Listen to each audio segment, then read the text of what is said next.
എൻ്റെ പേര് TG Justo. ഒരിക്കൽ കൂടി അമ്മയുടെ പ്രത്യക്ഷീകരണത്തിൻ്റെ സ്ഥിരസാക്ഷികളായി ഞങ്ങൾ കൃപാസനത്താൽ ഉയർത്തതിനെ ഓർത്ത് ഒത്തിരി നന്ദി പറയുന്നു. ഇതെൻ്റെ ഹസ്ബൻഡ് ജസ്റ്റോ പൗലോസ്, ഇത് ഹസ്ബൻഡിൻ്റെ അനിയൻ്റെ വൈഫ്, അതവിടെ കുഞ്ഞ്. ഞാൻ ആദ്യമായി ഉടമ്പടി എടുത്തത് 2022 ജനുവരിയിലാണ്. അന്ന് മുതൽ ഇന്ന് വരെ 3.5 വർഷമായി ഒരു ബ്രേക്ക് പോലുമില്ലാതെ ഞാൻ ഉടമ്പടിയിൽ ജീവിച്ചുകൊണ്ടിരിക്കുകയാണ്. ഇപ്പോൾ ഞങ്ങൾ സാക്ഷ്യം പറയാൻ വേണ്ടി കാനഡയിൽ നിന്നാണ് വരുന്നത്.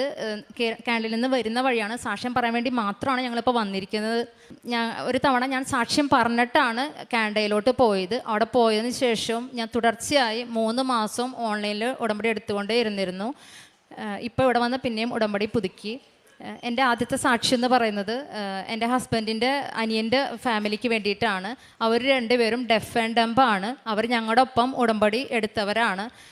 പക്ഷെ അവരുടെ ഒരു ശാരീരിക പരിമിതികൾ മൂലം അവർക്ക് പിന്നെ അത് പുതുക്കാൻ സാധിച്ചില്ല. അവർ ഉടമ്പടി എടുത്തത് അവർക്കൊരു 7 വർഷമായിട്ടും, കല്യാണം കഴിഞ്ഞ് 7 വർഷമായിട്ടും അവർക്ക് കുഞ്ഞുങ്ങളുണ്ടായിരുന്നില്ല. അതാണ് അവരുടെ പ്രധാന നിയോഗമായിട്ടുണ്ടായിരുന്നത്. പിന്നീട് അവർക്കത് പുതുക്കാനോ ഉടമ്പടിയിലെ കാര്യങ്ങൾ അവരുടെ പരിമിതികൾ മൂലം ചെയ്യാൻ സാധിക്കാതിരുന്നതുകൊണ്ട് ഞാൻ ആ നിയോഗം എൻ്റെ ഉടമ്പടിയിൽ വെക്കുകയാണ് ചെയ്തത്. അവർക്ക് വേണ്ടി ഞാൻ എൻ്റെ വയറ്റിൽ ഉടമ്പടി തൈലം വെച്ച് പ്രാർത്ഥിച്ചായിരുന്നു. ഇവിടെ നിന്ന് ഞാൻ കാനഡയിൽ പോയപ്പോഴും ഞാനത് കണ്ടിന്യൂസ് ആയിട്ട് ചെയ്തുകൊണ്ടിരുന്നായിരുന്നു. എൻ്റെ അനിയത്തിയുടെ വൈഫാണെന്ന് എൻ്റെ വയറിനെ സങ്കല്പിച്ച് ഞാൻ ഉടമ്പടി തൈലം വെച്ച് പ്രാർത്ഥിച്ചായിരുന്നു. അവരും അത് ചെയ്യുന്നുണ്ടായിരുന്നു. ഇത് ഒത്തിരി ചികിത്സകൾ അവർ ചെയ്തു. അലോപ്പതി, ഹോമിയോ, അവർ ചെയ്യാത്ത ചികിത്സകളൊന്നുമില്ല. അവസാനം ഒന്നും ഒരു ഫലം കിട്ടാതായപ്പോൾ അവർ വല്ലാത്തൊരു ഡിപ്രഷനിലേക്ക് പോയിക്കൊണ്ടിരിക്കുകയായിരുന്നു. ആരെയും കാണാനോ ഫേസ് ചെയ്യാനോ ഒന്നും താല്പര്യമില്ലാത്തൊരവസ്ഥയിലായിരുന്നു. അപ്പോൾ ഞാൻ ശക്തമായിട്ട് തന്നെ ഉടമ്പടിയിൽ പ്രാർത്ഥിച്ചായിരുന്നു. കാരണം ഒത്തിരി പരിമിതികളിലാണ് ദൈവം അവരെ സൃഷ്ടിച്ചത്. ഇനി ഈ ഒരു ഭാഗ്യം കൂടെ ദൈവം അവർക്ക് നിരസിച്ചാൽ അവരുടെ അവസ്ഥ എന്താവുമെന്ന് അറിയണ്ടായിരുന്നില്ല. അതുകൊണ്ട് തന്നെ എൻ്റെ നിയോഗം സാധിച്ചില്ലെങ്കിൽ പോലും ഇത് സാധിച്ചു കൊടുക്കണമെന്ന് ഞാൻ പ്രാർത്ഥിച്ചിട്ടുണ്ടായിരുന്നു. ഇതിൽ മാതാവിൻ്റെ ഒരു അടയാളം, ഉടമ്പടി ഒരു അടയാളം ഇതിൽ വേണമെന്ന് ഞാൻ പ്രത്യേകം പ്രാർത്ഥിച്ചിട്ടുണ്ടായിരുന്നു. അതിൻ്റെ ഭാഗമായിട്ട് 2023 ഒക്ടോബറിൽ നമ്മുടെ വീടുകളിൽ ജപമാല മാസമാണ്. മാതാവിൻ്റെ രൂപം കൊണ്ടുവന്ന് പ്രാർത്ഥിക്കും, കൊന്ത ചൊല്ലും. അപ്പോൾ അത് രൂപം ഹസ്ബൻഡിൻ്റെ അമ്മ പറഞ്ഞു, അനിയത്തിയോട് എടുത്ത് കൊടുക്കാൻ പറഞ്ഞു. അനിയത്തി മാതാവിൻ്റെ രൂപം എടുത്തപ്പോൾ അവളുടെ കയ്യിൽ ഒരു ഷോക്ക് അടിക്കുന്ന പോലെ ഒരു തരിപ്പ് പോലെ അനുഭവപ്പെട്ടു. അനിയത്തി അമ്മോട് ഇത് പറഞ്ഞപ്പോൾ അമ്മ പറഞ്ഞത് മാതാവ് നിന്നെ അനുഗ്രഹിച്ചതായിരിക്കും എന്ന് പറഞ്ഞു. പിറ്റേ ദിവസം ഇവർ ചെക്ക് ചെയ്തപ്പോൾ, അത് ഒക്ടോബർ മാസത്തിലായിരുന്നു, പിറ്റേ ദിവസം ഇവർ ചെക്ക് ചെയ്തപ്പോൾ ഈ കുട്ടി പ്രഗ്നൻ്റ് ആണ്. അതുപോലെ തന്നെ 2024 മെയ് മാസത്തിൽ ഇവർക്ക് ആരോഗ്യമുള്ളൊരു ആൺകുഞ്ഞിനെ നൽകി ദൈവം അവരെ അനുഗ്രഹിച്ചു. ഇവർക്ക് 2 പേർക്കും ഈ വൈകല്യങ്ങളുള്ളവരാണെങ്കിലും ഈ കുട്ടിക്ക് യാതൊരു കുഴപ്പമില്ല. ഉടമ്പടിയിൽ മാതാവിൻ്റെ അത്ഭുതം എന്ന് പറഞ്ഞ പോലെ തന്നെ അച്ഛനെന്നും പറയാറുണ്ട്, ഇവിടെ ഉടമ്പടി എടുത്തതിനെ സംബന്ധിച്ചോളം ഏറ്റവും വലിയ പ്രധാനപ്പെട്ട മാസമാണ് ഒക്ടോബർ, മെയ് എന്ന് പറയുന്നത്. ഒക്ടോബറിലാണ് ഇവൾക്ക് പ്രഗ്നൻ്റ് ആണ് നമ്മൾ അറിയുന്നത്. മെയ് മാസത്തിലാണ് ഉടമ്പടി അടയാളമായിട്ട് ഞങ്ങളുടെ കുഞ്ഞിനെ കിട്ടുന്നത്. അതാണ് എൻ്റെ ഏറ്റവും വലിയ സാക്ഷ്യം. ഇനി രണ്ടാമത്തെ സാക്ഷി എന്ന് പറയുന്നത് ഞങ്ങൾക്ക് കാനഡ PR കിട്ടിയതാണ്. ഞങ്ങൾ ഇവിടെ നിന്ന് സ്റ്റഡി വിസയിലാണ് കാനഡയിലോട്ട് പോയത്. ഇപ്പോൾ കാനഡയിലുള്ളവർക്ക് അറിയാം, PR കിട്ടാമെന്ന് പറഞ്ഞു കഴിഞ്ഞാൽ വളരെ വളരെ ബുദ്ധിമുട്ടുള്ള കാര്യമാണെന്ന് കാനഡയിലുള്ള എല്ലാവർക്കും അറിയാം. പലരും തിരിച്ചു വന്നുകൊണ്ടിരിക്കുന്നു, കൺട്രി വിട്ടുകൊണ്ടിരിക്കുന്നു, അങ്ങനെ ഒത്തിരി കാര്യങ്ങളാണ്. ഇനി കിട്ടുകയാണെങ്കിൽ തന്നെ 4-5 വർഷം ഒക്കെ പിടിക്കുന്നുണ്ട്. ഞങ്ങളുടെ കാര്യത്തിൽ ദൈവത്തിൻ്റെ വലിയൊരു കൃപ കൊണ്ട് എൻ്റെ ഹസ്ബൻഡിന് ഞങ്ങൾ ചെന്നത് ഹെവി വിൻ്ററിലാണ്. പിറ്റേ മാസം തന്നെ ഒരു PR സപ്പോർട്ട് ചെയ്യുന്ന ഒരു ഓട്ടോമൊബൈൽ, ഒരു അമേരിക്കൻ ഓട്ടോമൊബൈൽ കമ്പനിയിൽ അദ്ദേഹത്തിന് ഒരു ടയർ റിപ്പയറിംഗ് കമ്പനിയിൽ അദ്ദേഹത്തിന് ജോലി കിട്ടി. ദൈവത്തിൻ്റെ കൃപ കൊണ്ട് ഒരു സർവൈവൽ ജോലിയോ ഒരു റെസ്റ്റോറൻറ്റ് ജോലിയോ ഒന്നും അദ്ദേഹത്തിന് ചെയ്യേണ്ടി വന്നില്ല. അദ്ദേഹം ഒരു മെക്കാനിക്കൽ ഫീൽഡിലായിരുന്നു. അവിടെയും ഒരു ടയർ റിപ്പയറിംഗ് മെക്കാനിക്കൽ ഫീൽഡിൽ അദ്ദേഹത്തിന് ജോലി കിട്ടി. അത് PR സപ്പോർട്ട് ചെയ്യുന്നതായിരുന്നു. പക്ഷെ അതിന് ഒത്തിരി കടമ്പകളുണ്ടായിരുന്നു. ആദ്യത്തെ കാര്യം IELTS പാസ്സാവുന്നുള്ളതാണ്. എൻ്റെ ഹസ്ബൻഡിയുടെ ഓട്ടോമൊബൈൽ ഫീൽഡ് ആയതുകൊണ്ട് അദ്ദേഹത്തിന് അങ്ങനെ അതൊരു സ്വപ്നത്തിൽ പോലും അദ്ദേഹം ചിന്തിച്ചിട്ടില്ല. അദ്ദേഹത്തിന് അതിനുള്ള ലാംഗ്വേജ് ഒന്നുമില്ല. ഒരിക്കലും അദ്ദേഹം ചിന്തിച്ചിട്ടില്ല അദ്ദേഹത്തിന് IELTS എഴുതുമെന്നോ പാസ്സാവുമെന്നോ. പക്ഷെ ഞാനത് ഉടമ്പടി വെച്ചിട്ടുണ്ടായിരുന്നു. ധൈര്യമായിട്ട് എഴുതിക്കൊള്ളാൻ പറഞ്ഞു. ഉടമ്പടി വെച്ചിൻ്റെ മാത്രം ഫലമായി റിക്വയർഡ് സ്കോർ നൽകി മാധവ് അദ്ദേഹത്തെ അനുഗ്രഹിച്ചു. അടുത്ത സ്റ്റെപ്പ് എന്ന് പറയുന്നത് ഞങ്ങൾക്ക് വെസ് ചെയ്യാന്നുള്ളതാണ്. കാരണം അദ്ദേഹം ഇവിടെ പഠിച്ച ആളാണ്. അപ്പോൾ ഇവിടുത്തെ ഓട്ടോമൊബൈൽ ഡിപ്ലോമ കാനഡയിലോട്ട് ഈക്വലൻസി സർട്ടിഫിക്കറ്റ് അതിൻ്റെ കിട്ടണം. അത് കിട്ടിയാലാണ് നമുക്ക് ഇതുമായിട്ട് മുന്നോട്ട് പോകാൻ പറ്റത്തുള്ളൂ. പക്ഷേ ഞങ്ങൾ വെസ്സിന് അപ്ലൈ ചെയ്തപ്പോൾ അവർ ഇത് ഈക്വലൻ്റ് ആക്കാൻ പറ്റത്തില്ല എന്ന് പറഞ്ഞ് ഞങ്ങൾക്ക് മെയിൽ വന്നത്. അപ്പോൾ ഞങ്ങൾക്ക് PR കിട്ടണമെങ്കിൽ ഞങ്ങളുള്ള ഒരു കമ്മ്യൂണിറ്റിയുടെ പേര് നോർത്ത് ബേ എന്നാണ്, കാനഡയിലെ. അവിടെ നിന്ന് ഞങ്ങൾക്ക് റെക്കമെൻഡേഷൻ ലെറ്റർ കിട്ടണമായിരുന്നു. ഈ റെക്കമെൻഡേഷൻ കിട്ടണ ഈ കമ്മ്യൂണിറ്റി ഞങ്ങൾ പോയി ചോദിച്ചു, ഞങ്ങൾക്ക് ഇങ്ങനെയാണ് വന്നിരിക്കുന്നത്. അപ്പോൾ അവർ പറഞ്ഞു ഇത് വെച്ചിട്ട് നിങ്ങൾക്ക് കിട്ടത്തില്ല, നിങ്ങൾക്ക് റിജക്ഷനാണ്, നിങ്ങൾക്ക് ഇത് വെക്കണ്ട, കിട്ടില്ല എന്ന് പറഞ്ഞു. പക്ഷേ ഈ തരേണ്ട ആളുകളാണ് നമ്മളോട് ഇത് പറഞ്ഞത്. ഞാൻ ഉടമ്പടി പാലിക്കുന്ന വ്യക്തിയല്ല, ഉടമ്പടി ജീവിക്കുന്ന വ്യക്തിയായുള്ള ഒരു വിശ്വാസം എനിക്കുള്ളത് കൊണ്ട് തന്നെ ഞാൻ എൻ്റെ ഹസ്ബൻഡിനോട് പറഞ്ഞു, ഈ കമ്മ്യൂണിറ്റി അല്ല കർത്താവ്, യേശുവാണ് കർത്താവ്. എനിക്കിത് എൻ്റെ ദൈവം തരുന്ന നല്ല വിശ്വാസമുണ്ട്. എനിക്ക് ഇവർ തന്നെ, എൻ്റെ ദൈവം, പരിശുദ്ധ അമ്മ എൻ്റെ ദൈവത്തിന് എനിക്കിത് മേടിച്ച് തരും, നമ്മളിതായിട്ട് മുന്നോട്ട് പോകാമെന്ന് പറഞ്ഞു. അങ്ങനെ ഞങ്ങളിത് അപ്ലൈ ചെയ്തു. എന്താണോ റിജക്ഷനായിട്ട് വന്നത് ആ ഫയൽ നമ്പർ വെച്ച് അതിൽ ഒരു കാര്യം ഞങ്ങൾ ചെയ്തു. ഉടമ്പടിയിൽ ഇരിക്കുന്ന ഒരു ശക്തമായ ആയുധങ്ങളായ ഉടമ്പടി തൈലം, കാശുരൂപം, ഉപ്പൊക്കെ വെച്ച് വിശ്വാസം ചൊല്ലി പ്രാർത്ഥിച്ച് ഞങ്ങളത് അപ്ലൈ ചെയ്തു. എൻ്റെ ഹസ്ബൻഡ് കിട്ടുന്ന യാതൊരു പ്രതീക്ഷ ഉണ്ടായില്ല. കാരണം തരേണ്ടവരാണ് ഞാൻ പറഞ്ഞത് കിട്ടില്ല, ചെയ്യേണ്ടതെന്ന്. പക്ഷേ ദൈവത്തിൻ്റെ വലിയൊരു കൃപ കൊണ്ട് ഞങ്ങൾക്ക് അത് റെക്കമെൻഡേഷൻ ലെറ്റർ അവർ തന്നു. അത് കഴിഞ്ഞ് അടുത്ത സ്റ്റെപ്പ് എന്ന് പറയുന്നത് ഞങ്ങൾക്ക് IRCCയിലോട്ട് PR വേണ്ടി അപ്ലൈ ചെയ്യാമെന്നുള്ളതായിരുന്നു. അപ്പോൾ അതിൽ ആദ്യം വേണ്ടത് ID പ്രൂഫ്. ഹസ്ബൻഡ് ത്രൂ ആണ് ചെയ്തുകൊണ്ട് ആളുടെയാണ് സർട്ടിഫിക്കറ്റ്സ് ഒക്കെ വേണ്ടത്. ആദ്യം വേണ്ടത് ID പ്രൂഫാണ്, അതായത് ബർത്ത് സർട്ടിഫിക്കറ്റ് ആണ്. എൻ്റെ ഹസ്ബൻഡ് ജനിച്ചത് വീട്ടിലായതുകൊണ്ട് ഞങ്ങൾക്ക് ബർത്ത് സർട്ടിഫിക്കറ്റ് ഉണ്ടായില്ല. പലരും ഞങ്ങളോട് പറഞ്ഞു നമുക്ക് വക്കീലിനെ പോയി കാണാം, എന്തെങ്കിലും ചെയ്യാമെന്ന് ഞാൻ പറഞ്ഞു. ചെയ്യാമെന്ന് പലരും ഞങ്ങളോട് പറഞ്ഞു. ഞാൻ പറഞ്ഞു എൻ്റെ ഹസ്ബൻഡിൻ്റെ അടുത്ത്, നമ്മളൊരു വക്കീലിനെയും കാണുന്നില്ല, നമ്മുടെ വക്കീൽ പരിശുദ്ധ അമ്മയാണ് നമ്മുടെ കൊണ്ടുവന്നത്. വക്കീലിനൊക്കെ കണ്ടു കഴിഞ്ഞാൽ ഒരു പക്ഷേ അവർ നമുക്ക് എന്തെങ്കിലും നമ്മൾ തെറ്റായിട്ട് വല്ല ഫേക്ക് ഇൻഫർമേഷനോ ഫാബ്രിക്കേറ്റ് എന്തെങ്കിലുമൊക്കെ നമ്മൾ ഫേക്കായിട്ട് എന്തെങ്കിലും ചെയ്യേണ്ടി വരും. എനിക്കത് താല്പര്യം ഉണ്ടായിരുന്നില്ല. നമ്മൾ പ്രാർത്ഥിക്കുകയും ചെയ്യുന്നുണ്ട്, പിന്നെ നമ്മൾ 2 വഞ്ചിലും കാലിടണ്ടെന്ന് അച്ഛൻ പറയാറുണ്ട്. അപ്പോൾ ഞാൻ പറഞ്ഞു നമുക്കത് ദൈവം തരും, ഒരു നമ്മൾ തെറ്റായിട്ടൊന്നും ചെയ്യാൻ പോകുന്നില്ല, നമ്മളുള്ള കാര്യം അവർക്ക് പറഞ്ഞൊരു എക്സ്പ്ലനേഷൻ ലെറ്റർ കൊടുക്കുകയാണ്. ഞങ്ങൾ ഈ കാര്യം പറഞ്ഞ് അതിലും ഞങ്ങൾ ഉടമ്പടിത്തായാലും വെച്ച് കുരിശ് വരച്ച് വിശ്വാസം ചൊല്ലി ഒക്കെ വെച്ച് പ്രാർത്ഥിച്ച് നേർച്ചകളെല്ലാം ഉപയോഗിച്ചിട്ട് ഞങ്ങളത് പിന്നെയും അപ്ലൈ ചെയ്തു. അത് അവർക്കൊരു പ്രശ്നം ഉണ്ടായില്ല, അവർ അക്സെപ്റ്റ് ചെയ്തു. അടുത്ത കാര്യം ഞാൻ നേരത്തെ പറഞ്ഞ വെസ് എന്നത് പിന്നെയും ഇവിടെ ഒരു പ്രശ്നമായിട്ട് മാറി. അതവർ വേണമെന്ന് പറഞ്ഞു. അപ്പം ഞങ്ങളുടെ കാര്യം പറഞ്ഞു. അവർ പറഞ്ഞു എന്നാൽ 10th തരാൻ പറഞ്ഞു. ഞങ്ങൾ സാധാരണ ഇവിടെ ഡിഗ്രി സർട്ടിഫിക്കറ്റുകളൊക്കെയാണ് ഇവിടെ ഈ വെസ് ചെയ്യുക. 10th ഒക്കെ ചെയ്യുന്നത് വളരെ റെയറാണ്. ഞങ്ങളാണെങ്കിൽ കാനഡയിലാണ്. അപ്പോൾ ഒത്തിരി അന്വേഷിച്ചിട്ടാണ് ഹസ്ബൻഡ് ഒരു ഏജൻസീനെ കിട്ടിയത്, നാട്ടിലൊരു ഏജൻസീനെ. ഒരു 5 മാസത്തോളം ഇതിന് പിന്നാലെയായിരുന്നു. പക്ഷേ എന്ത് ചെയ്താലും അത് മുന്നോട്ട് പ്രൊസീഡ് ചെയ്യാൻ പറ്റുന്നുണ്ടായില്ല. ഹസ്ബൻഡ് SSLCയുടെ സർട്ടിഫിക്കറ്റ് ഞങ്ങൾക്ക് 5 മാസത്തോളമായിട്ടും വെസ് കൊടുക്കാനോ ഏജൻസിക്ക് അതൊന്നും ചെയ്യാൻ പറ്റാത്ത രീതിയിൽ പല തടസ്സങ്ങളായിരുന്നു. ഓരോ മാസം ഞങ്ങൾക്ക് IRCCന്ന് മെയിൽ വരും, സർട്ടിഫിക്കറ്റ് എവിടെയെന്ന് ചോദിച്ചിട്ട് ഞങ്ങൾ പറയും കിട്ടിയിട്ടില്ല. അപ്പോൾ ഞങ്ങൾക്ക് അടുത്ത മാസം ഡെഡ്ലൈൻ പറയും. അങ്ങനെ 5 തവണ, അങ്ങനെ സാധനം നയിക്കുന്നതല്ല, പക്ഷെ 5 തവണ അവർ ഞങ്ങൾക്ക് മെയിൽ വന്നു, സർട്ടിഫിക്കറ്റ് ചോദിച്ചു. ഞങ്ങൾ പറഞ്ഞ ഇടയിൽ കിട്ടിയിട്ടില്ല, പ്രോസസ്സിങ് നടന്നുകൊണ്ടിരിക്കുകയാണെന്ന് പറഞ്ഞു. അവസാനം കഴിഞ്ഞ വർഷം നവംബർ 25-ാം തീയതി ഞങ്ങൾക്ക് IRCCയിൽ നിന്നൊരു മെയിൽ വന്നു, ഇത്രയും നിങ്ങൾക്ക് ചാൻസ് തന്നു, ഇനി ഡിസംബർ 25-ാം തീയതി, അതായത് കഴിഞ്ഞ വർഷം ഡിസംബർ 25-ാം തീയതി വരെ 1 മാസത്തെ സമയം തരും. ഈ സമയത്തിനുള്ളിൽ ഈ സർട്ടിഫിക്കറ്റ് തന്നില്ലെങ്കിൽ നിങ്ങളുടെ ഫയൽ എന്നേക്കുമായിട്ട് ക്ലോസ് ചെയ്യുകയാണ്, പിന്നെ നിങ്ങൾ നോക്കണ്ട എന്ന് പറഞ്ഞു. അതായത് അത് റിജക്ഷനാണ്. ഇനി ഞങ്ങളെ സംബന്ധിച്ചിടത്തോളം ഞങ്ങൾക്ക് ഒത്തിരി ഡീമെറിറ്റ്സ് ആണ്. നമുക്ക് പ്രായമുണ്ട്, അങ്ങനെ ഒത്തിരി ഏജ് ഗ്യാപ്പും കാര്യങ്ങളൊക്കെ ഉണ്ട്. അപ്പോൾ ഈ ഒരു വഴിയാണ് നമുക്ക് ഉണ്ടായിരുന്നത്. സ്റ്റുഡൻറ്റ് വിസ വഴി PR കിട്ടാന്ന് വെച്ചാൽ വളരെ റെയർ ആയിട്ട് കിട്ടുന്നുള്ളൂ. അപ്പോൾ ഈ ഒരു വഴി നമ്മളെ പൂർണ്ണമായിട്ട് അടയുന്ന രീതിയിലായിരുന്നു. അവർ ക്ലോസ് ചെയ്തപ്പോൾ നമുക്കത് രണ്ടാമതൊന്നും ചെയ്യാൻ പറ്റത്തില്ല. ഈ പെർട്ടിക്കുലർ പ്രോഗ്രാം RNIP എന്ന് പറഞ്ഞൊരു പെർട്ടിക്കുലർ പ്രോഗ്രാമാണ് PR തരുന്നത്. ആ പ്രോഗ്രാം ക്ലോസ് ആവുകയും ചെയ്തു. അപ്പോൾ നമുക്കിനി ഒന്നും ചെയ്യാൻ പറ്റാത്ത രീതിയിലായി. നമ്മൾ തിരിച്ചു പോകേണ്ട അവസ്ഥ വരുന്ന ഒരു അവസ്ഥയിലെത്തി. അപ്പോഴും ഞാൻ ഒട്ടും തളർന്നില്ല. ഞാൻ എൻ്റെ ഉടമ്പടിയിൽ പാലിക്കുന്ന വിശ്വസ്തയും എനിക്ക് നല്ല ബോധ്യം ഉണ്ടായിരുന്നുകൊണ്ട് തന്നെ ഞാൻ എൻ്റെ ഹസ്ബൻഡ് പറഞ്ഞു ഒട്ടും തളരേണ്ട, ഇത് മെറിറ്റ് പോകുന്നതാണ്, ഇത് സാക്ഷ്യമായി മാറാൻ വേണ്ടിയിട്ടാണെന്ന് തന്നെ ധൈര്യമായിട്ട് മുന്നോട്ട് പോകാൻ പറഞ്ഞു. അങ്ങനെ നാട്ടിൽ എൻ്റെ ഫാദറായിട്ട് ബന്ധപ്പെട്ട് നേരെ നമ്മൾ പരീക്ഷാ ഭവനിൽ നേരെ എത്തണം. അവിടെ നിന്ന് ഇനി എക്സ്പ്രസ് കൊറിയയിൽ അയച്ചാലാണ് നമുക്കത് കിട്ടത്തുള്ളൂ. കാനഡ പോസ്റ്റ് സ്ട്രൈക്കായിരുന്നു. അപ്പോൾ അതുവഴിയും കിട്ടത്തില്ല. ഈ എക്സ്പ്രസ് കൊറിയർ അയക്കുമ്പോഴുള്ള പ്രശ്നം എന്ന് പറഞ്ഞാൽ ഒരിക്കൽ ഇനി അതവർ ചെയ്യത്തില്ല, പരീക്ഷാ ഭവൻ അത് ചെയ്യത്തില്ല. അങ്ങനെ എക്സ്പ്രസ് കൊറിയർ നോർമൽ ചെയ്യുന്നൊരു കാര്യമല്ല. പക്ഷെ ഞാൻ എൻ്റെ ഫാദറിനോട് പറഞ്ഞു അപ്പച്ചനെ അവിടെ പോയി ഉപ്പിട്ട് പ്രാർത്ഥിക്കണം, എന്നാലത് കിട്ടത്തുള്ളൂ എന്ന് പറഞ്ഞു.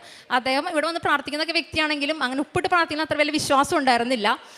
ഞാൻ അദ്ദേഹം പൊളിറ്റിക്കലി കുറച്ച് ഇൻഫ്ലുവൻസ് ഉള്ളതാണ്. അപ്പോൾ ആൾ പറഞ്ഞില്ല നമുക്ക് അവിടെ നിന്ന് പൊളിറ്റിക്കൽ ഹെൽപ്പൊക്കെ കിട്ടുമെന്ന് പറഞ്ഞു. പക്ഷേ അവിടെ പോയിട്ട് ഒരു സഹായവും കിട്ടിയില്ല. കാരണം അത് അവിടേക്ക് അധികാരപരിധിക്ക് അപ്പുറത്തുള്ള കാര്യമായിരുന്നു, അത് ചെയ്യാൻ പാടില്ലാത്തൊരു കാര്യമാണ്. പക്ഷേ അദ്ദേഹം അവിടെ പോയി ഉപ്പിട്ട് പ്രാർത്ഥിച്ച അവസാനം അങ്ങനെ അവിടെ നിന്ന് തന്നെ ഒരു ഹെൽപ്പ്, ദൈവത്തിൻ്റെ സഹായം കിട്ടിയത് പൊളിറ്റിക്കൽ ഹെൽപ്പല്ല കിട്ടിയത്. അവരിൽ നിന്നൊരാൾ എൻ്റെ ഫാദറിൻ്റെ കൂടെ പോയി എക്സ്പ്രസ് കൊറിയറായിട്ട് അത് അയച്ചു. ഞാൻ പറഞ്ഞായിരുന്നു അതിൽ അയക്കുമ്പോൾ അത് പ്രത്യേകം വിശ്വാസം ചൊല്ലി ഉപ്പിട്ട് പ്രാർത്ഥിക്കണമെന്ന്. അപ്പച്ചൻ അതുപോലെ തന്നെ അയച്ചു. അങ്ങനെ അപ്പച്ചൻ അതിൻ്റെ ആ ഒരു വിശ്വാസം വർദ്ധിച്ചു. ഉപ്പിട്ട് പ്രാർത്ഥനയ്ക്കുള്ള ആ ഒരു ദൈവത്തിൻ്റെ ശക്തി അത് മനസ്സിലാൻ വേണ്ടി സഹായിച്ചു. ഞാനും പ്രാർത്ഥിച്ചത് ഇങ്ങനെ തന്നെയാണ്, ഇങ്ങനെ കിട്ടാനും മാത്രം എനിക്ക് കിട്ടിയാൽ മതി. എൻ്റെ കർത്താവിന് എൻ്റെ എന്ത് കാര്യത്തിലും എൻ്റെ കർത്താവിന് നാം മാറ്റപ്പെടണം എന്നുള്ള എൻ്റെ ഏറ്റവും വലിയ ആഗ്രഹം. എൻ്റെ കാര്യം നടക്കുക എന്നുള്ളതല്ല എൻ്റെ കാര്യം. ഞാൻ പ്രാർത്ഥിച്ചത് ഇങ്ങനെ തന്നെയാണ്, ഉപ്പിട്ട് പ്രാർത്ഥിച്ചിട്ട് കിട്ടാണെങ്കിൽ കിട്ടിയാൽ മതി, അല്ലെങ്കിൽ അത് റിജക്ഷൻ ആയിക്കോട്ടെ, എനിക്ക് കിട്ടണ്ടെന്ന് തന്നെ പ്രാർത്ഥിച്ചത്. അതുപോലെ തന്നെ അപ്പച്ചൻ ചെയ്തു, അത് ഞങ്ങൾക്ക് കിട്ടി. പക്ഷേ ഇതൊക്കെ ചെയ്തു വന്നപ്പോഴേക്കും ഞങ്ങൾക്ക് അവർ പറഞ്ഞ ഡെഡ് ലൈൻ December 25th ആയിരുന്നു. ഇതൊക്കെ ചെയ്തു വന്നപ്പോഴേക്കും December 10th ആയിട്ടുണ്ടായിരുന്നു. 5 ദിവസമായിട്ട് ഞങ്ങൾക്ക് മെയിലൊന്നും അവിടെ നിന്ന് വരുന്നില്ല. വെസ്സിൽ നിന്ന് ഇവരിത് വെസ്സിലോട്ടാണ് അയച്ചത്. ഞങ്ങൾ വിളിച്ച് ചോദിച്ചപ്പോൾ അവർ പറഞ്ഞു December 15th അവർക്ക് അവിടെ കിട്ടി. പക്ഷെ അവർ പറഞ്ഞു അവർ വെക്കേഷന് പോവാണ്. അവിടെ വെക്കേഷൻ എന്ന് പറഞ്ഞു കഴിഞ്ഞാൽ ന്യൂ ഇയർ ഒക്കെ കഴിഞ്ഞാൽ പിന്നെ ഓപ്പൺ ആവുള്ളൂ. അവർ പറഞ്ഞു ഞങ്ങൾ വെക്കേഷന് പോയിട്ട് ഇനി 2025 6th ശേഷം നമുക്ക് പ്രോസസ്സ് ചെയ്യാം, അത് 1-2 മാസം പിടിക്കും. അപ്പോൾ ഞങ്ങൾക്ക് കിട്ടിയിട്ട് ഒരു കാര്യം, ഞങ്ങൾക്ക് December 25 ഞങ്ങളുടെ ഫയൽ ക്ലോസ് ചെയ്യും. എൻ്റെ ഹസ്ബൻഡ് പിന്നെയും തളർന്നു. ഇനി ഒരു വഴിയില്ലാത്ത അവസ്ഥയിൽ നമുക്ക് ഒരു സാധ്യത, നമുക്കൊന്നുമില്ല, നമുക്ക് അവിടെ ഒന്നും ചെയ്യാം. അവർ പറഞ്ഞത് തന്നെയാണ്, നമുക്കൊന്നും ചെയ്യാനില്ല. പക്ഷേ അപ്പോഴും എനിക്ക് നല്ല വിശ്വാസമായിരുന്നു. അപ്പോഴും ഞാൻ പറഞ്ഞു ഇത് അതിൻ്റെ മെറിറ്റ് പോകുന്നതാണ്, ഞാൻ പ്രാർത്ഥിക്കുന്ന എൻ്റെ എല്ലാ കാര്യം മെറിറ്റ് പോയി കൃപയിൽ കിട്ടുന്നതാണ്, അതുകൊണ്ട് തന്നെ നടക്കുന്നത്, ഒരു പേടിക്കേണ്ടെന്ന് പറഞ്ഞ് ഞാൻ ധൈര്യപ്പെടുത്തി. ഞങ്ങൾ വെസ്സിൻ്റെ സൈറ്റൊക്കെ തുറന്നു നോക്കിയപ്പോൾ എങ്ങനെയാണെന്ന് അറിയില്ല, ഒരു ചാറ്റ് എന്ന് പറഞ്ഞൊരു ബോക്സ് ഉണ്ട്, അത് എന്താണെന്ന് ഞങ്ങൾക്ക് അറിയത്തില്ല. പക്ഷേ ഞങ്ങളുടെ സാഹചര്യം പറഞ്ഞൊരു 3-4 സെൻറ്റൻസിൽ ഒരു സാഹചര്യം പറഞ്ഞ് ഞങ്ങളൊരു മെയിൽ പോലെ അയച്ചു. എന്താണെന്നൊന്നും അറിയത്തില്ല. എന്നെ സംബന്ധിച്ചിടത്തോളം ഞാൻ എന്ത് സബ്മിറ്റ് ചെയ്യുകയാണെങ്കിലും ഞാനത് കൃപാസനത്തിലോടാണ് സബ്മിറ്റ് ചെയ്യുന്നത്. എന്ത് പേപ്പർ സബ്മിറ്റ് ചെയ്യുകയാണെങ്കിൽ ഞാൻ പറയും പരിശുദ്ധ അമ്മ ഇത് ഞാൻ കൃപാസനോട് തരാണ്, അമ്മ ഇത് സ്വർഗത്തിലേക്ക് കൊണ്ടുപോയി തിരുക്കുമാലിൽ നിന്ന് അപ്രൂവൽ മേടിച്ചായിരുന്നു പറഞ്ഞിട്ടാണ് ഞാനത് എല്ലാം അയക്കാറുള്ളത്. അതും ഞാൻ അങ്ങനെ തന്നെയാണ് ചെയ്തത്. അത്ഭുതകരമായ രീതിയിൽ പിറ്റേ ദിവസം ഞങ്ങൾ എല്ലാ ദിവസവും പള്ളിയിൽ പോകട്ടെ, പിറ്റേ ദിവസം ഞങ്ങൾ വന്നപ്പോൾ ഞങ്ങൾക്ക് വെസ്സിൽ നിന്നൊരു മെയിൽ വന്നേക്കാണ്. ആരാണോ പറഞ്ഞത് ഇനി അടുത്ത മാസം കഴിഞ്ഞിട്ട് പ്രോസസ് ചെയ്യാമെന്ന്, അവർ 24 മണിക്കൂറിനുള്ളിൽ വിത്തിൻ 24 hours നിങ്ങളുടെ ചെയ്ത് കഴിഞ്ഞ് അയച്ചിട്ടുണ്ടെന്ന് പറഞ്ഞാൽ ഒരു മെയിൽ അയച്ചിരിക്കുകയായിരുന്നു. എൻ്റെ ഹസ്ബൻഡൊക്കെ ജീവൻ തിരിച്ചിട്ടിയ ഒരു സമയമായിരുന്നു ആ ഒരു സമയം എന്ന് പറഞ്ഞാൽ. അപ്പം തന്നെ ഞങ്ങൾ IRCയോട് പ്രാർത്ഥിച്ച് അപ്ലോഡ് ചെയ്തു. ഞങ്ങൾക്ക് അവർ പറഞ്ഞത് December 25th റിജക്ഷൻ തരാൻ പോകുമെന്ന് പറഞ്ഞാൽ ഏത് IRCC ആണോ പറഞ്ഞത് ആ IRCC തന്നെ December 24th PR-നുള്ള പ്രീ അറൈവൽ ഇൻവിറ്റേഷനാണ് ഞങ്ങൾക്ക് അയച്ചു തന്നത്. പിന്നെയും ഒത്തിരി എല്ലാം ഡീറ്റെയിൽ പറയാനുള്ള സമയമില്ലാത്തതുകൊണ്ട് ഞാൻ ചുരുക്കമാണ്. ഒത്തിരി കടമ്പകളും കാര്യങ്ങളും ഒക്കെ ഉണ്ടായി. പക്ഷേ ഫെബ്രുവരി 18th അവർ പറഞ്ഞ ഒരു ക്രൈറ്റീരിയ പോലും പാലിക്കാതെ, അവർ പറഞ്ഞ എല്ലാ ഡെഡ് ലൈനും ബ്രേക്ക് ചെയ്ത്, അവർ പറഞ്ഞ ഡോക്യുമെൻറ്റ്സ് പോലും കൊടുക്കാൻ സാധിക്കാതെ, എന്താ പറയുക, മെറിറ്റ് ഉള്ളവർക്ക് പോലും PR കിട്ടാമെന്ന് ഇപ്പോൾ അത്ര ബുദ്ധിമുട്ടാണ്. കാനഡയിലുള്ളവർക്ക് അത് കാര്യങ്ങൾ അറിയത്തുള്ളൂ ശരിക്കും. ഈ അവസ്ഥയിൽ ഇതൊന്നും ഇല്ലാത്ത ഞങ്ങൾക്ക് മാതാവിൻ്റെ മാത്രം ഇടപെടലിൻ്റെ ഭാഗമായി കർത്താവ് ഞങ്ങൾക്ക് February 28th PR കാർഡ് ഞാൻ അനുഗ്രഹിച്ചു. ഇത് കിട്ടിയപ്പോൾ ഞങ്ങൾ പിന്നെ ചെയ്ത് ഫ്ലൈറ്റ് ബുക്ക് ചെയ്യാന്നുള്ളതാണ്. കാരണം ഇത് ഇവിടെ വന്ന് സാക്ഷ്യം പറയാമെന്നുള്ളതാണ്. ഞാൻ പറഞ്ഞിട്ടുണ്ടായിരുന്നു ഒത്തിരി കാര്യങ്ങൾ സാക്രിഫൈസ് ചെയ്തിട്ടാണ് ഞങ്ങളിപ്പോൾ വന്നിരിക്കുന്നത്. കാനഡയിൽ നേരിട്ട് വരുന്ന വഴിയാണ് ഈ സാക്ഷ്യം പറയാൻ വേണ്ടിയിട്ട്. ഇനി അടുത്തൊരു നിയോഗമായിരുന്നു. ഞങ്ങൾ കാനഡയിലാണെങ്കിലും ജപമാലി റാലി നടത്താറുണ്ട് എല്ലാ വർഷവും. ഇപ്പോൾ 2 വർഷമായിട്ട് ഞങ്ങളിവിടെ ചെയ്യുന്ന പോലെ തന്നെ അവിടെ 12 കിലോമീറ്റർ ഇവിടെ ചെയ്യുന്ന അത്രയും ദൂരം ഒക്ടോബർ മാസത്തിൽ ഞാനും എൻ്റെ ഹസ്ബൻഡും കൂടെ ഞങ്ങൾ 2 പേരും മാത്രമായിട്ട് ജപമാല റാലി നടത്താറുണ്ട്. അപ്പോൾ അതിൽ വെച്ചിരുന്ന യോഗമായിരുന്നു. ഞങ്ങളുടെ കൂടെ താമസിക്കുന്ന ഷീന മിഥുൻ എന്ന് പറഞ്ഞ ഒരു ഫാമിലി, അവർക്ക് അവരുടെ വർക്ക് പെർമിറ്റ് അവരുടെ സ്പൗസിൻ്റെ റിജക്റ്റായി, ഷീന എന്ന് പറഞ്ഞ വ്യക്തിയുടെ റിജക്റ്റായി. അപ്പോൾ അവർക്ക് ഇത്ര സമയത്തുള്ള കാനഡ വിട്ട് പോകണം, 3 മാസത്തിൽ കാനഡ വിട്ട് പോകണം എന്നൊരു മെയിൽ വന്നായിരുന്നു. അവർ PR-ന് വെച്ചിട്ടുണ്ടായിരുന്നു. പക്ഷേ ഇങ്ങനെ ഒരു 2 തവണ അവർക്ക് റിജക്റ്റായി. അപ്പോൾ ഇനിയിപ്പോൾ അവർക്ക് ആ പറഞ്ഞ ദിവസത്തിനുള്ളിൽ PR കിട്ടിയില്ലെങ്കിൽ അവർ രാജ്യം വിട്ട് പോകണം, കാനഡ വിട്ട് പോകണം. അങ്ങനെയാണ് അവിടുത്തെ നിയമം. അല്ലെങ്കിൽ പിന്നെ വലിയ ലീഗൽ ഒത്തിരി കോംപ്ലിക്കേഷൻസ് ഒക്കെ വരും. അതവർക്ക് വർക്ക് ചെയ്യാൻ പറ്റത്തില്ല അവിടെ. അവർക്ക് കൃപാസനത്തെ പറ്റി അറിയില്ലായിരുന്നു. അവർ ഡൽഹിയിലായിരുന്നു. ഞാൻ അവർക്ക് കൃപാസനം ഇൻട്രൊഡ്യൂസ് ചെയ്ത് കൊടുത്തു.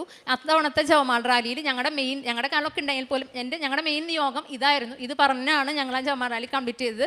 മറ്റൊത്തിരി നിയോഗങ്ങളുടെ കൂടെ ഞാൻ അങ്ങോട്ട് പറയുകയും ചെയ്തു, ഞങ്ങളിത് ജപമാല റാലി സമർപ്പിച്ചിട്ടുണ്ട്, എത്രയും പെട്ടെന്ന് തന്നെ നിങ്ങൾക്ക് കിട്ടുമെന്ന് പറഞ്ഞു. പറഞ്ഞ പോലെ തന്നെ അത് തികഞ്ഞ് ഒരാഴ്ചക്കുള്ളിൽ മാതാവിൻ്റെ ദിവസമായ ബുധനാഴ്ച അവർക്ക് മെയിൽ വന്നു PR കിട്ടിയെന്ന് പറഞ്ഞിട്ട് അവർക്ക് ഒത്തിരി വിശ്വാസം ആവാനായിട്ട് സഹായിച്ചു.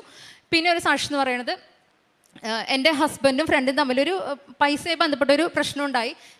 ഞങ്ങൾക്ക് വിഷമം ഉണ്ടാകുന്ന ഒരു കാര്യമാണ് ഉണ്ടായത്, ഞങ്ങൾക്ക് നഷ്ടം ഉണ്ടാകുന്ന ഒരു കാര്യം ഉണ്ടായത്. പക്ഷേ അത് ഒരു 2 മാസം മുമ്പാണ് അത് ഉണ്ടായത്. ഞാൻ അന്ന് മുതൽ ആ കുടുംബത്തെ സമർപ്പിച്ച് പ്രാർത്ഥിക്കുന്നുണ്ടായിരുന്നു ഇത് രമ്യതയിലാവണമെന്നുള്ളത്. എൻ്റെ ഹസ്ബൻഡ് ആളോട് അങ്ങോട്ട് വഴക്കൊന്നുണ്ടായില്ലെങ്കിൽ പിന്നെ ആൾ നമ്മളോട് മിണ്ടുന്നുണ്ടായിരുന്നില്ല. അപ്പോൾ ഞാൻ പ്രാർത്ഥിച്ചത് ഞങ്ങളുടെ പേരിലെല്ലാം തെറ്റുന്നുണ്ടെങ്കിലും ഞങ്ങൾക്ക് വിഷമമുള്ള കാര്യമാണെങ്കിൽ പോലും എൻ്റെ ഹസ്ബൻഡ് അങ്ങോട്ട് പോയി മാപ്പ് പറയുന്നതാണ് ഞാൻ പ്രാർത്ഥിച്ചത്. അപ്പോൾ ഹോളി സ്പിരിറ്റ് ആ രീതിയിൽ എൻ്റെ ഹസ്ബൻഡിൽ പ്രവർത്തിക്കണം, ആ വ്യക്തിയിലും പ്രവർത്തിക്കാൻ ഞാൻ പ്രാർത്ഥിച്ചത്. ഞങ്ങളോട് ഫ്ലൈറ്റ് കയറുന്നത് വെള്ളിയാഴ്ചയാണ്. അന്ന് എൻ്റെ ഹസ്ബൻഡ് അന്നും ഡ്യൂട്ടി ഉണ്ടായിരുന്നു, അന്ന് തലേദിവസം നൈറ്റ് ചെയ്തായിരുന്നു വ്യാഴാഴ്ച. അന്ന് അദ്ദേഹം എൻ്റെ ഹസ്ബൻഡ് ഞങ്ങൾക്കാണ് വിഷമമുണ്ടെങ്കിൽ പോലും അങ്ങോട്ട് പോയി ആ വ്യക്തിയോട് മാപ്പ് പറഞ്ഞ് ആ പ്രശ്നം രമ്യതയിലായി. ആ വ്യക്തിക്കും ഒത്തിരി വിഷമമായി. ഒരുപക്ഷെ ആ വ്യക്തിയുടെ തെറ്റിദ്ധാരണകൾ കൊണ്ടായിരിക്കാം, അറിയാതെ പറ്റിയതായിരിക്കാം, നമുക്കറിയത്തില്ല. പിന്നെ നമ്മളതിനെപ്പറ്റി സംസാരിച്ചില്ല. പക്ഷേ ആ ഒരു പ്രശ്നം വളരെ രമ്യമായ രീതിയിൽ പിന്നെയും അവർ നല്ല ഫ്രണ്ട്ലി ആയിട്ടാണ് അവർ പിരിഞ്ഞത്. അതും എനിക്ക് ഒത്തിരി സന്തോഷമുള്ള കാര്യമാണ്. കാരണം എൻ്റെ കുടുംബത്തിൽ അനുഗ്രഹം കിട്ടാനല്ല, എൻ്റെ കുടുംബത്തിൽ കൃപ കിട്ടാൻ വേണ്ടി ഞാൻ പ്രാർത്ഥിക്കുന്നത്. അപ്പോൾ എൻ്റെ ഹസ്ബൻഡ് എളിമപ്പെട്ടപ്പോൾ, ഞങ്ങളുടെ ഭാഗത്തെറ്റിങ്ങിൽ പോലും അദ്ദേഹം എളിമപ്പെട്ടപ്പോൾ ആ ഒരു കൃപയിൽ നിറഞ്ഞൊക്കെ എൻ്റെ കുടുംബത്തിന് സാധിക്കുന്നുണ്ട്. ഇനിയും ഒത്തിരി അനുഗ്രഹങ്ങൾ ഇത് എൻ്റെ കൂടെ ഇവരുള്ളത് കൊണ്ട് മാത്രം, എൻ്റെ കൂടെ ഉള്ളവരുടെ കാര്യങ്ങൾ എനിക്ക് പറയാൻ സാധിച്ചിട്ടുള്ളൂ. ഒത്തിരി പേർക്ക് രോഗസൗഖ്യം കിട്ടാനും പരീക്ഷാ വിജയങ്ങൾ കിട്ടാനും ഇമിഗ്രേഷൻ റിലേറ്റഡ് കാര്യങ്ങൾ കുട്ടികളുണ്ടാകാനും അങ്ങനെ ഒത്തിരി അനുഗ്രഹങ്ങൾ കിട്ടിയിട്ടുണ്ട്. പക്ഷേ അവരൊക്കെ വേൾഡിലെ പല പാർട്സിലാണ്, അവരൊന്നും എനിക്ക് കൊണ്ടുവരാൻ സാധിച്ചിട്ടില്ല. അതുകൊണ്ട് മാത്രം എനിക്ക് ആ സാക്ഷികൾ പറയാൻ സാധിക്കാതെ. അല്ലെങ്കിൽ ഒത്തിരി വിഷമമുണ്ട്. എപ്പോഴെങ്കിലും അവരെയും കൊണ്ടുവന്ന് എനിക്ക് സാക്ഷികൾ പറയാൻ സാധിക്കുമെന്ന് ഞാൻ വിശ്വസിക്കുന്നു. ഇനി ഞങ്ങൾ ചെയ്യുന്ന പ്രേക്ഷിത പ്രവർത്തനം കാനിപ്രവർത്തനമാണ്. അച്ഛൻ പറയാറുണ്ട് ഉടമ്പടിയിലെ ഏറ്റവും പ്രധാനപ്പെട്ട പ്രേക്ഷിത പ്രവർത്തനമാണെന്ന്. ഞാൻ ഏറ്റവും നന്നായി ചെയ്യുന്നത് പ്രേക്ഷിത പ്രവർത്തനമാണെന്ന് ഒറ്റ വിശ്വാസം എനിക്കുണ്ട്. എനിക്ക് ഇവിടെ ചെയ്യുന്ന ഞാൻ വിചാരിച്ചു കാനഡയിൽ പോകുമ്പോൾ ഞാൻ എന്തായിരിക്കുന്നത്. പക്ഷേ എല്ലാ മാസവും എൻ്റെ കസിനോ ഫ്രണ്ടോ ആരെങ്കിലും വന്ന് ഇവിടെ നിന്ന് 5 കെട്ട് കൃപാസന പത്രം വാങ്ങിച്ച് എൻ്റെ വീട്ടിലേക്ക് കൊടുക്കും. എൻ്റെ ഫാദറിനോട് പറഞ്ഞ് ഞാനത് അയപ്പിക്കും. നല്ലൊരു എമൗണ്ട് ഞങ്ങൾക്ക് അതിനൊരു ചിലവാണ്. പക്ഷേ നമ്മുടെ ഒത്തിരി കാലം ഞങ്ങൾ അതിൻ്റെ സാക്രിഫൈസ് ചെയ്തിട്ടാണ് ചെയ്യുന്നത്. എല്ലാ മാസം 5 കെട്ട് കൃപാസന പത്രം കാനഡയിൽ നോർത്ത് ബേയിൽ ഞങ്ങളുടെ വീട്ടിലെത്തിയിട്ടുണ്ടാവും. ഓരോ ആഴ്ചയും ഓരോ ഇംഗ്ലീഷ് പത്രങ്ങളാണ്. അവിടെ കൂടുതലും ഇംഗ്ലീഷുകാരാണ്, മലയാളീസ് കുറവാണ് ഞങ്ങളുടെ ഏരിയയിൽ. ഓരോ ആഴ്ചയും ഓരോ കെട്ട് കൃപാസനപത്രം കൊടുക്കാനായിട്ട് എനിക്ക് സാധിക്കാറുണ്ട്. അത് ഇവിടെ കൊടുക്കുമ്പോൾ അത്ര എളുപ്പമല്ല. കാരണം വെതർ അത്ര ഹാഷാണ് ഞങ്ങളുടെ ഏരിയയിൽ. ഞങ്ങൾ ടൊറൻ്റ് ഭാഗത്തൊന്നുമല്ല, അവിടെ നിന്ന് കുറച്ച് പോകേണ്ട ഒരു ഏരിയയാണ്, കുറച്ച് ഉള്ളിലോട്ടാണ്. -30 ഒക്കെ വരെ പോകുന്നൊരു ഏരിയയാണ്. നല്ല ബുദ്ധിമുട്ട് തന്നെയാണ് അത് കൊടുക്കുകയെന്ന് പറഞ്ഞു കഴിഞ്ഞാൽ. ഞാനവിടെ പള്ളിയിലൊക്കെ ഞാൻ കൊടുത്തിരുന്നുണ്ടെങ്കിലും എനിക്ക് പിന്നെ അത് അത്ര എഫക്റ്റീവായിട്ട് അവിടെ തോന്നുന്നില്ല. കാരണം അവിടെ നല്ല വിശ്വാസമുള്ളവരെ പള്ളിയിൽ വരില്ല. അവർ ഓൾറെഡി ലൂർദിലും ഫാത്തിമയിലൊക്കെ പോയി അത്ര ഒരു പക്ഷേ എന്നെക്കാളും ഒരു ചൈതന്യത്തിൽ നിൽക്കുന്നവരാണ്. അപ്പോൾ അവർക്ക് കൊടുക്കണേക്കാളും എനിക്ക് കുറച്ചും കൂടെ പ്രേക്ഷിത പ്രവർത്തനം ആലോചിക്കുമ്പോൾ എൻ്റെ മനസ്സിൽ പേഴ്സണൽമാവ് തോന്നിക്കുന്നത് പൗലോസ് അപ്പോസ്തലനെയാണ്. അദ്ദേഹം വിജാതിയുടെ ഇടയിലാണ് പ്രവർത്തിച്ചത്. അപ്പോൾ എനിക്ക് അങ്ങനെ ചെയ്യാനാണ് എന്നോട് പേഴ്സണൽ പറഞ്ഞുകൊണ്ടിരുന്നത്. അപ്പോൾ ഞാൻ അതുകൊണ്ട് തന്നെ ഞാൻ പുറത്തോട്ട് ഇറങ്ങി അവിടുത്തെ ട്രാൻസിറ്റിൽ, അതായത് കാനഡയിലെ ഇവിടുത്തെ പോലെ ബസ് സ്റ്റോപ്പും കാര്യങ്ങളൊക്കെയാണ്. ഞാൻ കാനഡയിലെ തെരുവിൽക്കൂടെ വിൻ്റർ ആണെങ്കിലും എന്ത് വെതറാണെങ്കിലും ഈ കൃപാസപത്രം കൊടുത്ത് ഞാൻ നടക്കാറുണ്ട്. അത് ഞാനിപ്പോൾ പറയുന്ന പോലെ അത്ര എളുപ്പമല്ല, അത് ഇത്തിരി ബുദ്ധിമുട്ടുള്ള കാര്യം തന്നെയാണ്. ഇത് എൻ്റെ കൈ ഭയങ്കര സെൻസിറ്റീവാണ്. -30 പോകുമ്പോൾ -20 തൊട്ട് അങ്ങോട്ട് പാലോട്ട് പോകുമ്പോൾ എൻ്റെ കൈയൊക്കെ ഞാൻ കൊടുക്കും. കുറച്ച് കഴിയുമ്പോൾ എൻ്റെ കൈയൊക്കെ നീലച്ച് മരവിച്ച് അതിൻ്റെ ഉള്ളിൽ ഞാൻ വന്നിരിക്കും. അത് കഴിഞ്ഞ് പിന്നെയും കരയും. അത് കഴിഞ്ഞ് പിന്നെയും ഇറങ്ങും. അത് കഴിഞ്ഞ് അടുത്ത ഇത് കൊടുക്കും, കുറച്ച് കൊടുക്കും, പിന്നെയും മരവിച്ച് ഇതുപോലെ തന്നെ ചെയ്തിട്ടാണ് ചെയ്യുന്നത്. ഇത് ഇനി അടുത്തൊരു കാര്യം എന്ന് പറയുന്നത്, അത് കുറച്ച് പേര് മേടിക്കും, ചിലർ മേടിക്കില്ല, ചിലർ നമ്മുടെ അടുത്ത് ആർഗ്യുമെൻറ്റൊക്കെ നിൽക്കും. പക്ഷെ അവിടെയൊക്കെ വളരെ രമ്യമായിട്ട് സംസാരിക്കാൻ സാധിക്കാറുണ്ട്. പിന്നെ അത് കഴിഞ്ഞ് ചെയ്യുന്നൊരു കാര്യമാണ്, ചിലവരിത് കളയും. ചിലവർക്ക് അതിൻ്റെ ഇമ്പോർട്ടൻറ്റ്, ഇപ്പോൾ കനഡിയൻസ് അത് ചെയ്യാറില്ല. അവർ വേണമെങ്കിൽ വേണമെന്ന് പറയും, ഇല്ലെങ്കിൽ വേണ്ടാന്ന് പറയും. പക്ഷെ ബാക്കിയുള്ളവർ ചിലർ അത് മേടിച്ചിട്ട് കളയാറുണ്ട്. അത് ഞാൻ നോട്ടീസ് ചെയ്തപ്പോൾ തൊട്ട് ഞാൻ പത്രം കൊടുത്തിട്ട് പോവില്ല, ഞാൻ അവിടെ തന്നെ സ്റ്റേ ചെയ്യും. ചെയ്യുന്നത്. കുറേ നേരം ഞാനവിടെ നിൽക്കും, അവരെ വാച്ച് ചെയ്ത് അവസാനം അവർ പോയി കഴിയുമ്പോൾ എല്ലാവരും ആ പെർട്ടിക്കുലർ വ്യക്തി പോയി കഴിയുമ്പോൾ ഞാൻ എല്ലാ ഡസ്റ്റ്ബിന്നും, അത് ഞാൻ ഈ പറയുന്ന പോലെ അത്ര എളുപ്പമല്ല, എല്ലാ ഡസ്റ്റ്ബിനും, ഒരുപക്ഷെ അവിടെ ഹോംലെസ്സുകൾ പോലും ചെയ്യില്ല. അത് ഇച്ചിരി ബുദ്ധിമുട്ടുള്ള കാര്യമാണ്. ചിലപ്പോൾ ഹോംലെസ്സുകളെ ചെയ്യുള്ളൂ, അവരും ചെയ്തോളന്നില്ല. എല്ലാ ഡസ്റ്റ്ബിന്നും പൊക്കി നോക്കി, എല്ലാ വേസ്റ്റും അതിലുണ്ടാവും, അവരെല്ലാവരും കാണുന്നുണ്ടാവും. ഈ ഡസ്റ്റ്ബിനൊക്കെ പൊക്കി നോക്കി ഇതിൽ നിന്ന് പത്രമില്ല, ഒരു പത്രം എനിക്ക് കിട്ടാറുണ്ട്. ഇതെടുത്ത് അതിൽ ചെളിയൊക്കെ കളഞ്ഞ് അത് ചെയ്യുമ്പോൾ ശരിക്കും ഒരു നാണക്കേടാണ്. പക്ഷെ അതിനേക്കാളും വലുത് അത് മറ്റുള്ളവരെന്ത് ചെയ്യുന്ന ചിന്തയേക്കാളപ്പുറത്ത് എൻ്റെ ദൈവം എന്നെപ്പറ്റി ചിന്തിക്കും. ഞാനത് വിചാരിക്കാറുള്ളൂ. എനിക്ക് വളരെ അഭിഷേകമുള്ള കാര്യമാണ്. അതുകൊണ്ട് തന്നെ എനിക്കത് സന്തോഷമാണ്. സന്തോഷമാണ്. അത് ഇത്ര നാണം കെട്ട് അച്ഛൻ പറഞ്ഞ പോലെ സ്റ്റാറ്റസ് ഡീ പ്രൊമോഷനാണ്, അതെല്ലാവരും മുന്നിൽ നാണം കെട്ട് ചെയ്യുമ്പോൾ എനിക്ക് ഭയങ്കര അഭിഷേകമാണ്. ഞാനത് കണ്ടിന്യൂ ചെയ്യാറുണ്ട്. അതാണ് അവിടെ അത് വരെ അവസാനിക്കും. അതായത് ഞാൻ കൊടുക്കുന്ന ഒരു പത്രം പോലും വേസ്റ്റ് ആവരുത്. അതൊരാളെ നിത്യത്തിലേക്ക് എത്തിക്കുന്ന ഒരു വാതിലാണ്. അങ്ങനെയാണ് ഞാൻ കൃപാസന പത്രം കാണുന്നത്. അപ്പോൾ അത് വേസ്റ്റ് ആണെന്ന് എനിക്ക് നല്ല നിർബന്ധമുണ്ട്. ഓരോ പത്രത്തിൽ ഞാൻ ഉപ്പിട്ട് വിശ്വാസം ചൊല്ലി പ്രാർത്ഥിച്ചിട്ടാണ് കൊടുക്കുന്നത്. ഓരോ പത്രത്തിലും ഞാൻ എൻ്റെ പേരും ഫോൺ നമ്പർ എഴുതി കൊടുക്കാണ്ട് പലരും എന്നെ വിളിക്കാറുണ്ട്, പല പ്രോബ്ലംസും കാര്യങ്ങളൊക്കെ പറഞ്ഞ് പലരും എനിക്ക് ഈശോയോട്ട് അതിലൊക്കെ അടുപ്പിക്കാൻ സാധിക്കുന്നുണ്ട്. അങ്ങനെ ചെയ്യുന്നുണ്ട്. പിന്നെ ഓൺലൈനായിട്ട് ഞാൻ പ്രേക്ഷിത പ്രവർത്തനം ചെയ്യുന്നത് ഒരു 10-400 ആളുകളിലേക്ക് എല്ലാ ദിവസവും 3 മൊബൈൽ ഫോൺ വഴി ഞാൻ സാക്ഷ്യങ്ങളും ഡെയിലി ബ്രെഡും ഉടമ്പടി ധ്യാനമൊക്കെ അയക്കാറുണ്ട്. ഒരു മിനിമം ഒരു 3/4 മണിക്കൂറെങ്കിലും ഇതിനെനിക്ക് ഒരു ദിവസം ഇത്രയും ആളുകളിലേക്ക് എത്തിയ സമയം ആവാറുണ്ട്. പക്ഷേ എനിക്കതൊക്കെ ഭയങ്കര സന്തോഷമാണ്. അതുവഴി ഒത്തിരി പേര് ഈ ഉടമ്പടിയിലേക്ക് എത്താനൊക്കെ ഒത്തിരി പേര് സാധിച്ചിട്ടുണ്ട്. വേൾഡ് വൈഡായിട്ട് ഒത്തിരി പേര്. ഞാൻ എന്നെ അവിടെ ഇൻട്രൊഡ്യൂസ് ചെയ്യുന്നത് പത്രം കൊടുക്കുമ്പോൾ ഞാനൊരു മരീൻ മിഷണറി എന്ന് പറയാൻ ഞാൻ എന്നെ ഇൻട്രൊഡ്യൂസ് ചെയ്യുന്നത് എനിക്ക് ഏറ്റവും ഇഷ്ടം എനിക്ക് ഭയങ്കര ഇഷ്ടമാണ് അത് പറയാനായിട്ട്. അപ്പോൾ വേൾഡ് വൈഡ് ഒരു മരീൻ മിഷണറായിട്ട് പ്രവർത്തിക്കാൻ എനിക്ക് സാധിക്കുന്നുണ്ട്. ഒത്തിരി ആളുകളെ മാതലേക്ക് ഈശ്വരൻ എത്തിക്കാൻ സാധിക്കുന്നുണ്ട്. ഒത്തിരി ആളുകൾ ഞാൻ വഴി ഉടമ്പടി എടുത്തിട്ടുണ്ട്. ഞാനത് എടുപ്പിക്കുക മാത്രമല്ല, ഞാനത് ഫോളോ അപ്പ് ചെയ്യും. എന്തായി എങ്ങനെയായി ഇടയ്ക്കിടയ്ക്ക് ഞാൻ അവരോട് കോൺടാക്റ്റ് ഉണ്ട്. അങ്ങനെ കാര്യങ്ങൾ ചെയ്യുന്നുണ്ട്. ഇനി കാരുണ്യ പ്രവർത്തനമാണ്. അതിൽ മെയിനായിട്ട് അവിടെ ഉള്ളവർക്കറിയാം ഹോംലെസ്സിന് ഫുഡ് കൊടുക്കാന്ന് പറയും. ഇപ്പോൾ ഇവിടുത്തെ പോലെ തന്നെ അവിടെ ആളുകളുണ്ട് ഹോംലെസ് ആയിട്ടുള്ളവർ. അവരവിടെ വന്നിരിക്കും. അപ്പം അവിടെ ശരിക്കും പറഞ്ഞാൽ ഹോംലെസ്സിന് ഫുഡ് കൊടുക്കാൻ പാടില്ല എന്നാണ് പറയാം. പലരും അവിടെ ഫുഡ് ബാങ്കിലാണ് ഫുഡ് കൊടുക്കുന്നത്. പക്ഷേ അങ്ങനെ കൊടുത്താൽ നമുക്കത് ഈശോയുടെ നാമത്തിലാണ് കൊടുക്കുന്നത്. നമുക്ക് അവരോട് പറയാൻ സാധിക്കില്ല. അച്ഛൻ പറയാറുണ്ട്, നമ്മളൊരു കാര്യം വെറുതെ അങ്ങ് കൊടുത്താൽ അത് കാരുണ്യ പ്രവൃത്തിയാണ്. പക്ഷെ ഞാനത് ഈശോയുടെ നാമത്തിലാണ് ചെയ്തു കൊടുക്കുന്നത് പറഞ്ഞാൽ അത് കൃപാവര പ്രവൃത്തിയാണ്. അപ്പോൾ എനിക്ക് കൃപാപ്രവൃത്തി ചെയ്യാനാണ് എനിക്കിഷ്ടം. അതുകൊണ്ട് തന്നെ ഞാൻ ഓരോ ഹോംലെസ്സിനെയും ദൈവം എൻ്റെ മുന്നിൽ കറക്റ്റായിട്ട് എല്ലാ ആഴ്ചയും ഒത്തിരി ആളുകളെ എത്തിക്കും. അവർ പറയുന്ന ഫുഡ് ചിലപ്പോൾ ആ ഫുഡ് ഞങ്ങൾ കഴിച്ചിട്ട് പോലും ഉണ്ടാവില്ല. പക്ഷേ ആ ഫുഡ് അവർക്ക് വാങ്ങിച്ചു കൊടുത്ത് ഞാൻ അവരോട് പറയും, ഇത് എൻ്റെ ഈശോയുടെ നാമത്തിലാണ് ചെയ്തു തരുന്നതെന്ന്. അവരും പറയും praise Lord, hallelujah, God bless you പറഞ്ഞിട്ടാണ് ഞാനത് കൊടുക്കുന്നത്. അത് ഞാൻ ചെയ്യാറുണ്ട് എല്ലാ ആഴ്ചയും. പിന്നെ ഞങ്ങൾക്ക് പള്ളിയിൽ ഏറ്റവും പ്രധാനപ്പെട്ട ഒരു കാര്യം, ഞങ്ങൾക്ക് പള്ളിയിൽ വളരെ ആക്റ്റീവായിട്ട് ഇംഗ്ലീഷ് ചർച്ചാണ്, പക്ഷേ RC ചർച്ചാണ്. പള്ളിയിൽ ഞാനും ഹസ്ബൻഡും ഞങ്ങളുടെ 2 മക്കളുടെ വളരെ ആക്റ്റീവായിട്ട് പ്രവർത്തിക്കാണ്ട് സാധിക്കുന്നു. പള്ളിയിലൊരു സംഘടനയാണ് സ്ട്രീറ്റ് മിനിസ്ട്രി എന്ന് പറഞ്ഞിട്ട്. അതായത് നമ്മളവിടെ പള്ളിയിൽ പോയി ഫുഡ് ഉണ്ടാക്കി സ്ട്രീറ്റ്സിൽ പോയിട്ട് ഹോംലെസ്സിന് കൊടുക്കുന്നത്. ഞാൻ അതിൽ ഭാഗമായിട്ട് എനിക്ക് പ്രവർത്തിക്കാൻ സാധിക്കുന്നുണ്ട് എൻ്റെ ഉടമ്പടിയുടെ കാര്യപ്രവർത്തനത്തിൻ്റെ ഭാഗമായിട്ട്. പിന്നെ അടുത്തത് ഈ പ്രേക്ഷിത പ്രവർത്തനത്തിൻ്റെയൊക്കെ ഭാഗമായിട്ട് ഒത്തിരി ആളായിട്ട് കണക്ഷൻ വരാനായിട്ട് അത് സാധിച്ചു. ഒത്തിരി പേരായിട്ട് കോൺടാക്ട്സ് വരാൻ സാധിച്ചു. അപ്പോൾ ഇവരൊക്കെ പല പ്രശ്നമൊക്കെ നമ്മളെ വിളിക്കും.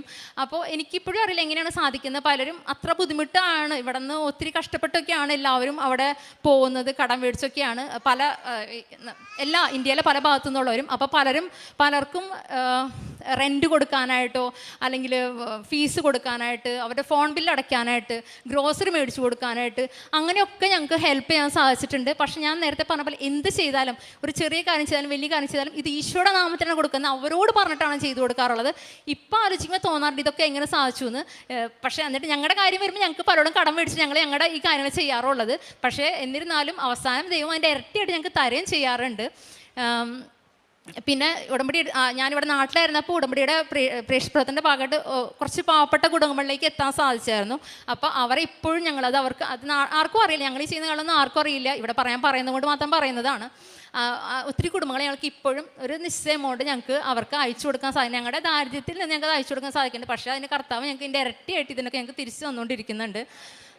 പിന്നെ ആധ്യാത്മികമായിട്ടുള്ളൊരു വളർച്ച എന്ന് പറഞ്ഞാൽ നമ്മുടെ കുടുംബ പ്രാർത്ഥന, കുർബാന, ഇതൊന്നും മുടക്കാറില്ല.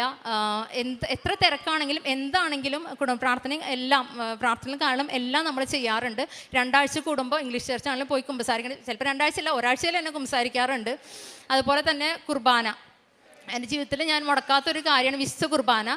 അവിടെ എല്ലാ ദിവസവും കുർബാനയ്ക്ക് പോകുന്നതെന്ന് വെച്ചാൽ അത്ര ബുദ്ധിമുട്ടുള്ള കാര്യമാണ്. ഞങ്ങൾ മലയാള ഇടവകയൊന്നും അല്ല, ഇംഗ്ലീഷ് ഇടവകയാണ്. വീട്ടിൽ നിന്ന് ദൂരമുണ്ട്. വിൻ്റർ വളരെ ഹാഷാവുന്നൊരു സ്ഥലമാണത്. അപ്പോൾ ഹസ്ബൻഡ് ഇല്ലെങ്കിൽ കാറിൽ പോവും, അല്ലെങ്കിൽ ബസ്സിൽ പോവും. -30 ഞാൻ നടന്നു പോയിട്ടുണ്ട്. 1/2 മണിക്കൂർ 3/4 മണിക്കൂറൊക്കെ നടന്നു പോയിട്ടുണ്ട്. എനിക്ക് എന്ത് വന്നാലും ഞാൻ വിശുദ്ധ കുർബാന മുടക്കാറില്ല.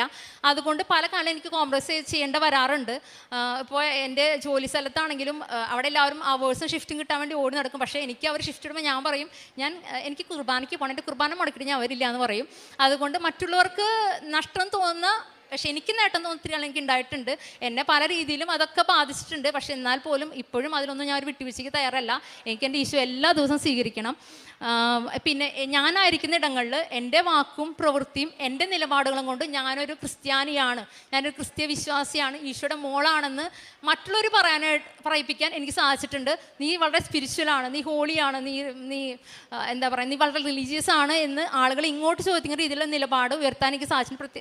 ഉദാഹരണമായിട്ട് അവിടെ ഈശോയുടെ നാമൊക്കെ വൃഥാ പ്രയോഗിക്കുക, അങ്ങനെ പല മോശം രീതിയിൽ പറയും.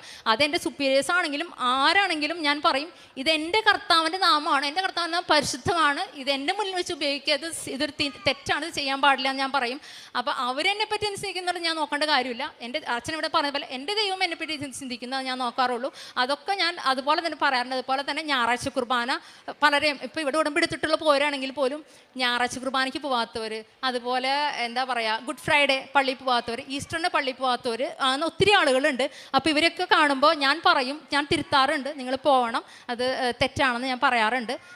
ഇതൊക്കെയാണ്. സമയക്കുറവുകൊണ്ട് ഇവിടെ നിർത്താണ്. അപ്പോൾ എന്നോട് വൈ കൃപാസനം എന്ന് ചോദിച്ചാൽ എനിക്ക് ആറ് കിട്ടാനോ എന്നെ ക്യാൻഡിൽ കൊണ്ടുപോകാനോ ഒന്നുമല്ല. ഇതൊക്കെ ദൈവത്തിന് വേണ്ടി, അത് ദൈവത്തിന് വേണ്ടി നഷ്ടപ്പെടുത്താൻ ഒരു നിലപാട് സ്വീകരിക്കാനായിട്ട് എന്നെ പഠിപ്പിച്ച സ്ഥലം. അപ്പോൾ വൈ കൃപാസനം എന്ന് ചോദിച്ചാൽ കൃപാസനമാണ് എനിക്ക് എൻ്റെ കർത്താവിനെ തന്നത്. ആ കർത്താവാണ് മറ്റുള്ളവരിൽ വേദനിക്കുന്നവരിൽ എൻ്റെ ഈശോയെ കാണാനും അവർക്ക് ഈശോയുടെ നാമത്തിൽ സഹായം ചെയ്യാനും അങ്ങനെ അവരെ ഈശോയിലേക്ക് കൊണ്ടുപോകാനുമുള്ള എൻ്റെ സ്ഥലം. അതുകൊണ്ട് I will always say this is my heaven on earth. ഇത് ഭൂമിയിൽ എൻ്റെ സ്വർഗമാണ് Kripasanam. So thank you Jesus Christ, thank you so much Mother Mary, love you. സങ്കീർത്തനം